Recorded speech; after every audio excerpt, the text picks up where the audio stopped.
Today's adventure brings us to the former town of Dana, Massachusetts, located in Worcester County. Dana was the first town in the Swift River Valley area to have electricity, and the first one to have its own fire truck. It became a town in 1801 and had a pretty good run for 137 years, till it became disincorporated in 1938. Yep, it's a ghost town now, all because someone in Boston got thirsty. We'll be headed down this road for 1.7 miles until we hit the Dana Common. And we'll probably stop along the way to point a couple things out too. Then after we explore the Dana Common, we're going to take you out into the woods and show you the hidden gems that most people don't get a chance to see.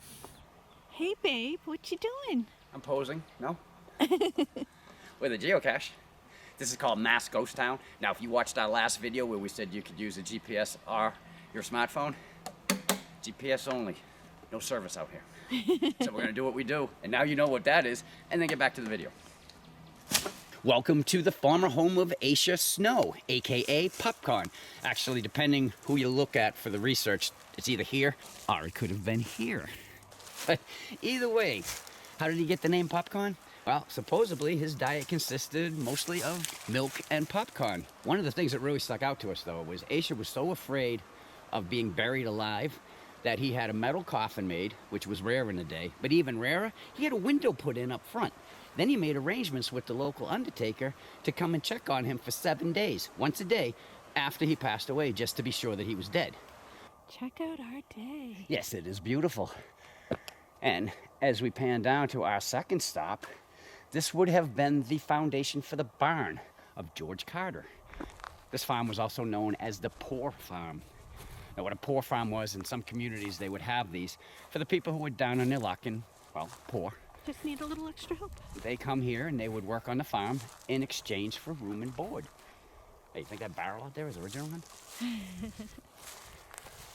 So what caused Dana, a wealthy town, had a lot going for it, to become abandoned? Well, the Swift River Act of 1927 is what caused it, and it wasn't the only town in the area to be disincorporated. The towns of Enfield, Prescott, Greenwich all became non-existent when the clock struck midnight on April 28, 1938. This all points back to Boston's struggle of not having enough water to support their ever-growing population in the area. What the Swift River Act actually did was it allowed the state to come and take over these 4 towns and pretty much build a Quabbin Reservoir right on top of them. When it was all said and done, the Dana Common and surrounding areas stayed above the water, and it's open for the public to come and explore, which is why we are here today. We are just outside of the Dana Common right now, but we are standing in front of Morris Marcel's home. He was the blacksmith. This home he shared with his wife until 1899, when it burnt down. After it burnt down, they left the area.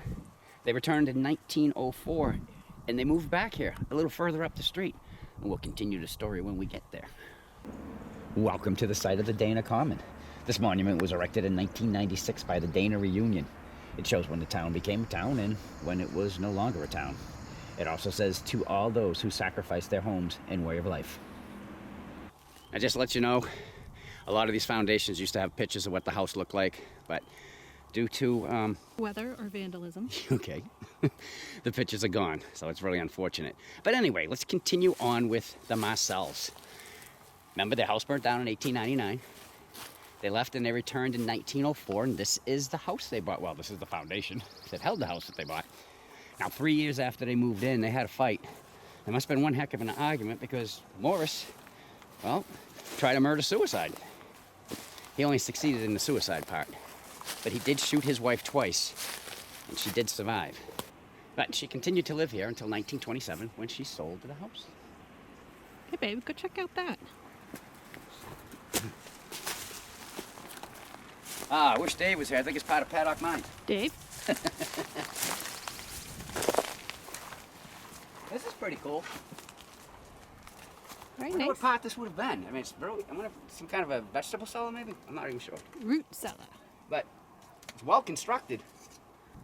There's some artifacts here at the Vaughn house, hon. Yeah, looks like people have been picking them up and putting them all in one place.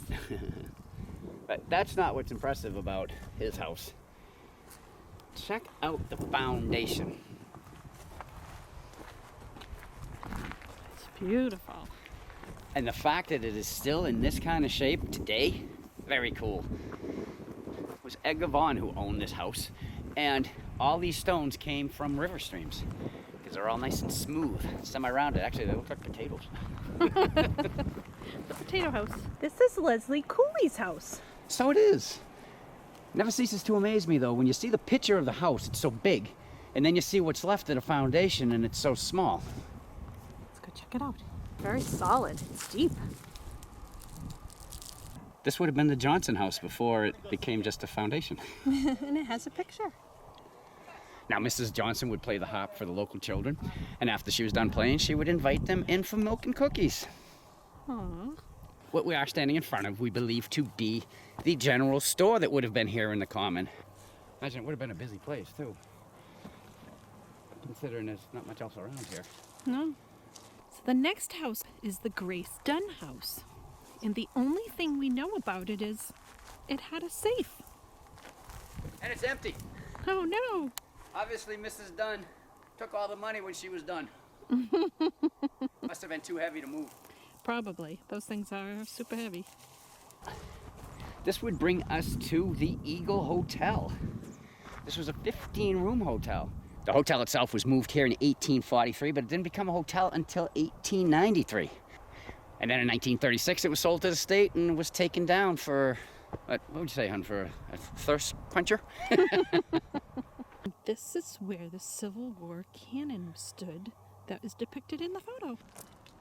Now, the cannon, along with Dana's Veterans Memorial, they were moved to the Quabbin Park Cemetery in 1938, and they are still on display today. These are the posts that were outside the cemetery. You can see eye hooks. And I don't know if you can see them or not, hon, but they all have metal pieces coming out, but it would have been attached to each other. Some kind of fencing. This would be the cemetery. But now there's no tombstones. That's because there's no bodies. 7,613 graves from 34 cemeteries in 8 towns had to be moved for the Quabbin Reservoir project. I mean, so much for rest in peace. But we're moving on. Welcome to the school here in Dana. Of course, the foundation of it. Now, there were 2 floors in this school. The first floor was for 1st through 4th grade, and the second floor was 5th through 8th grade. Now, after 8th grade, the children either went into full-time work or they continued on to go to high school, but there were no high schools that were close by, so they would have needed to provide transportation for themselves to get there. This was the Dana Town Hall. Now, I want you to pay attention to something. See that? It was a steeple. When visitors used to come here to Dana, they got confused because the church was right across the street from here. The town hall also looked like a church. And the reason it looked like a church is it used to be a church. It was a Baptist church in Petersham. It was moved here in the early 1800s, and it was used as a church until 1830. Then after 12 years of just sitting here doing nothing, the town bought it and used it as their town hall. Well, I guess the town isn't completely abandoned. This is Pete the Porcupine, everybody. This is probably one of the reasons why they don't want dogs in here. There's several porcupines in the area. Oh, yeah. All right, let's try to go find some of those hidden gems. We are headed down Greenwich Dana Road. Let's go. We are off the main road on this cart road looking for 2 hidden gems. Cheryl, we found the first hidden gem. Yay! What you're looking at is the remains of an F-94 Starfire. How to get here? Oh, we need to step back in time to April 1955. That was when Lieutenant Dewey Durant took off in this plane from Barnes Air National Guard Base in Westfield, Mass. for a training flight. Now, when he was on his way back, one of those famous April nor'easters came blowing through New England. Oh, big surprise. So he was advised to go and land at Westover Air Force Base in Chicopee. But shortly after that message came through, they lost radar contact. They didn't know where his plane was. So they advised him, because he was so low on fuel, it'd probably be best to bail out. Now, he was able to safely bail out of the plane. And once he was out, he realized he was over to Quabbin. Now, his plane crashed, but he never saw an explosion or a fire. So he figured that the plane must have went under the water. These are the stories that I was getting off the internet. And from what I understand, it would be another 5 years before somebody actually found this plane sitting here in this very spot. Now let's move on to the next hidden gem. I think we found it. We certainly have the second gem of our day. Looks like the rock just kind of fell out of it, huh? Yeah. Creating this shelter-like image. And it does have a name. Welcome to Indian Kitchen, everybody. Now, when we heard about this place, there's supposedly a sign-in log somewhere, but we thought it was a geocache. We were wrong. It's not on geocaching.com. Not at all. So we're gonna see if we can't find it, but. And that's where the cooking takes place. Yep. Now, there is no documents or facts anywhere stating that Indians use this, but I guarantee you Indians knew about this place. I mean, what a shelter. Very cool. Oops. Sorry, guys. Just to give you an idea, too, this is how big it is. I'm 6 foot. This is very cool. Yeah. It was hidden, but I found it. Again, not a geocache, just a sign-in log. So we're gonna do what we... Oh, no we're not.